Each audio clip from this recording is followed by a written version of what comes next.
നല്ല ചിന്തകൾ. ഒരിക്കൽ ജനക്ഷേമതൽപരനായ ഒരു രാജാവ് തൻ്റെ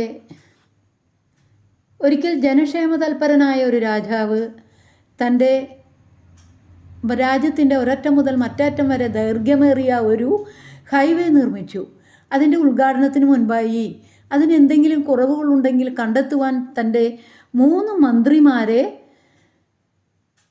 നിയോഗിച്ചു. അവർ ആ റോഡിലൂടെ യാത്ര ചെയ്ത് തിരികെ എത്തി രാജാവിന് റിപ്പോർട്ട് നൽകി. ഒരു മന്ത്രി പറഞ്ഞു, അല്ലയോ മഹാരാജൻ, നമ്മുടെ റോഡ് വളരെ നന്നായിരിക്കുന്നു. എന്നാൽ ഒരു സ്ഥലത്ത് കുറച്ച് വേസ്റ്റ് കിടപ്പുണ്ട്. അത് മാറ്റിയാൽ റോഡ് ബഹുക്ഷേമമായിരിക്കും. രണ്ടാമനും അങ്ങനെ തന്നെ റിപ്പോർട്ട് നൽകി. മൂന്നാമൻ വളരെ ക്ഷീണിതനായി വൈകിയാണ് എത്തിയത്. അവൻ്റെ വസ്ത്രങ്ങൾ മുഷിഞ്ഞിരുന്നു. രാജാവ് ചോദിച്ചു, എന്താ മന്ത്രി വൈകിയത്? മന്ത്രി പറഞ്ഞു, നമ്മുടെ റോഡ് മുഴുവൻ ഞാൻ പരിശോധിച്ചു.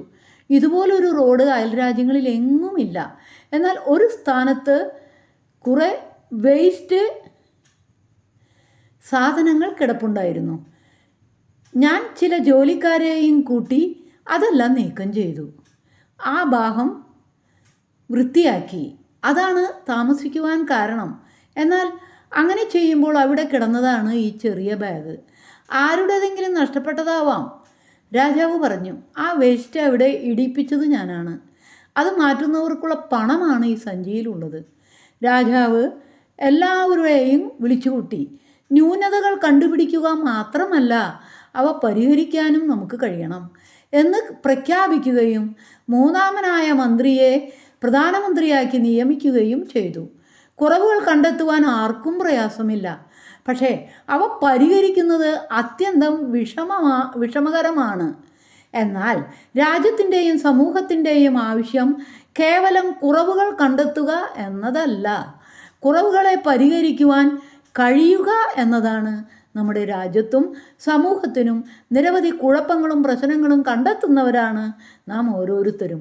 ഗവൺമെൻറ്റിനെയും മറ്റു നേതൃത്വത്തെയും നേതാക്കളെയും സമൂഹത്തിൽ ഉത്തരവാദിത്തപ്പെട്ടവരെയും കുറ്റം പറയുന്നവരാണ് അനേകരും. എന്നാൽ അവ പരിഹരിക്കുന്നതിന് നാം ഓരോരുത്തരും എന്തു ചെയ്യുന്നു എന്ന് പരിശോധിക്കേണ്ടതാണ്.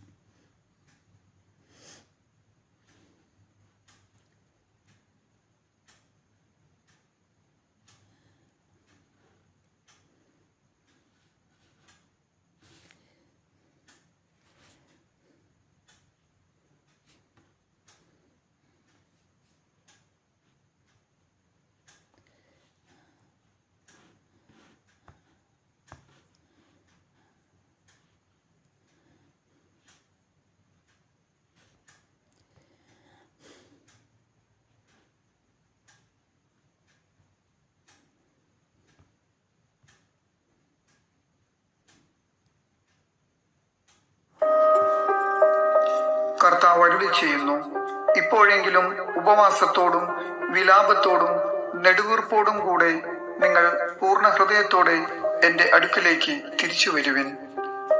നിങ്ങളുടെ ഹൃദയമാണ് വസ്ത്രമല്ല കീറേണ്ടത്. നിങ്ങളുടെ ദൈവമായ കർത്താവിങ്കിലേക്ക് മടങ്ങി വരുവിൻ. എന്തെന്നാൽ അവിടുന്ന് ഉദാരമതിയും കാരുണ്യവാനും ക്ഷമാശീലനും സ്നേഹസമ്പന്നനുമാണ്.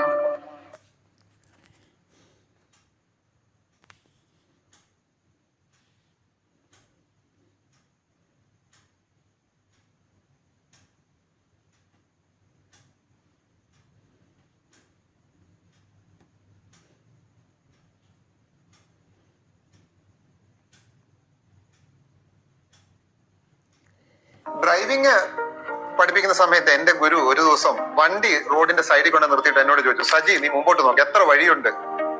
ഞാനൊന്ന് അന്തിച്ചു പോയി. എന്നിട്ട് ഗുരു എന്നോട് പറഞ്ഞു, ഞാൻ നോക്കും ഒറ്റ വഴിയേ ഉള്ളൂ സാർ. അതല്ലടാ, ഇത് ചെറിയ വഴിയാണ്. അപ്പോൾ ഒരു വാഹനത്തിന് മാത്രം കഷ്ടിച്ചു പോകാൻ പറ്റുന്ന ഈ വഴിയിൽ നമുക്ക് 3 വഴി ഉണ്ടാക്കാം. ഇതെങ്ങനെ എന്ന് അന്തിച്ചു നോക്കുന്ന എന്നോട് അദ്ദേഹം പറഞ്ഞു, മര്യാദക്കാരനും 3 വഴി, തെമ്മാടിക്കും മര്യാദക്കാരനും 2 വഴി, തെമ്മാടിക്കും 1 വഴി. എനിക്കൊന്നും മനസ്സിലായില്ല. അപ്പൊ അദ്ദേഹം എന്നോട് പറഞ്ഞു, നീ ഒരു തെമ്മാടിയാണെങ്കിൽ നീ നീ റോഡിന് നടുക്കൂടെ വണ്ടി അങ്ങോട്ട് പിടിക്കും. എതിരെ വരുന്നവൻ തെമ്മാടിയാണെങ്കിലോ അവനും പിടിക്കും നേരെ തന്നെ. അപ്പോ ഒറ്റേ ഒരു വഴി, ബഹളവും കച്ചറയും അടിയും നടക്കും. തെമ്മാടിക്കും മര്യാദക്കാരനും രണ്ടു വഴി. നീ ഒരു തെമ്മാടിയാണെങ്കിൽ നീ റോഡിന് നേരെ പിടിക്കുമ്പോ മര്യാദക്കാരൻ എന്ത് ചെയ്യും? സൈഡ് ചേർത്തങ്ങ് പോകും. മര്യാദക്കാരനും മൂന്ന് വഴി. നീ മര്യാദക്കാരനാണെങ്കിൽ പരമാവധി നിന്റെ സൈഡ് ചേർത്ത് ഒതുക്കി നീ പോകും. എതിരെ വരുന്നവൻ മര്യാദക്കാരനാണെങ്കിൽ അയാളും അങ്ങനെ ചെയ്യും. അപ്പോൾ രണ്ട് വണ്ടിക്ക് പോകാനുള്ള വഴിയും ഉണ്ടാവും, നടുക്കൂടെ ഒരു വണ്ടിക്ക് പോകാനുള്ള മറ്റൊരു വഴിയും രൂപം കൊള്ളും.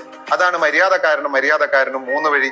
നാം മര്യാദക്കാരനാണെങ്കിൽ മറ്റേയാളും മര്യാദക്കാരനാണെങ്കിൽ ഏത് വിഷയം വന്നാലും അവിടെ മൂന്ന് വഴികൾ ഉണ്ടാവും.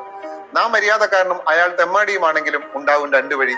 എന്നാൽ നമ്മുടെ വീട്ടിൽ, നമ്മുടെ ദാമ്പത്യ ജീവിതത്തിൽ, നമ്മുടെ കുടുംബത്തിലൊക്കെ സംഘർഷങ്ങൾ ഉണ്ടാകുന്നതിന്റെ അടിസ്ഥാന കാരണം എന്താണ്?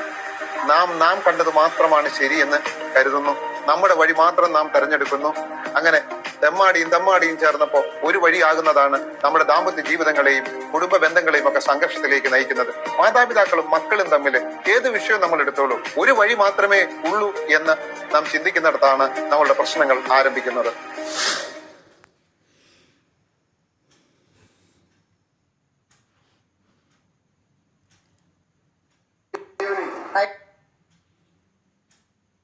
മണവും ഭയവും സന്തോഷവും രഹസ്യവും ഒക്കെയുണ്ട്.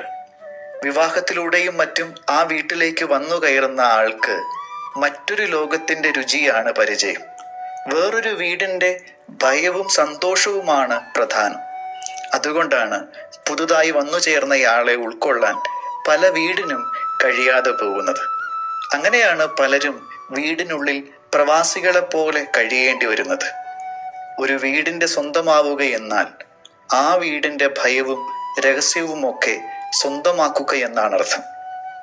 സ്തുതിയായിരിക്കട്ടെ. ഓരോ വീടും ഓരോ രാജ്യം.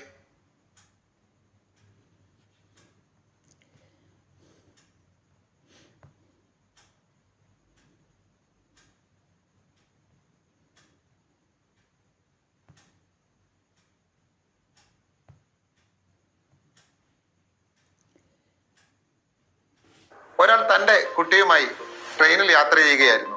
അപ്പോൾ ആ സമയം ഫലപ്രദമായി ഉപയോഗിക്കാമെന്ന് കരുതി കുട്ടിയോട് ചോദിച്ചു അദ്ദേഹം, 4x3 എത്രയാണ്? കുട്ടി ഒരു ശങ്കയുമില്ലാതെ പറഞ്ഞു 9. പെട്ടെന്ന് പോക്കറ്റിൽ നിന്ന് ഒരു ചോക്ലേറ്റ് എടുത്തിട്ട് കൺഗ്രാജുലേഷൻ മിടുക്കൻ. ഇത് കണ്ടുവന്ന് അടുത്ത് നിന്ന് ആള് ചോദിച്ചു, 4x3 7 അല്ലേ, 9 ആണോ?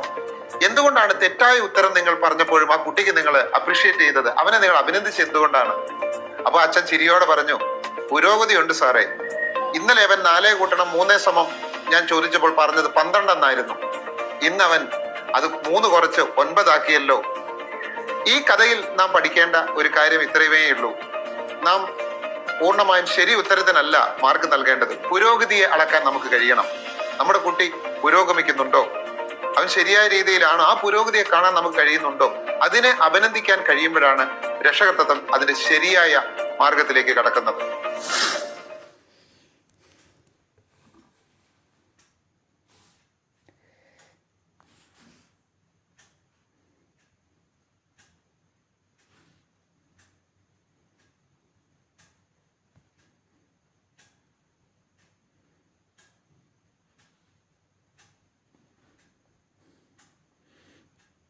എല്ലാവർക്കും നല്ലൊരു ദിവസം ആശംസിക്കുന്നു. Good night. പ്രാർത്ഥനയോടെ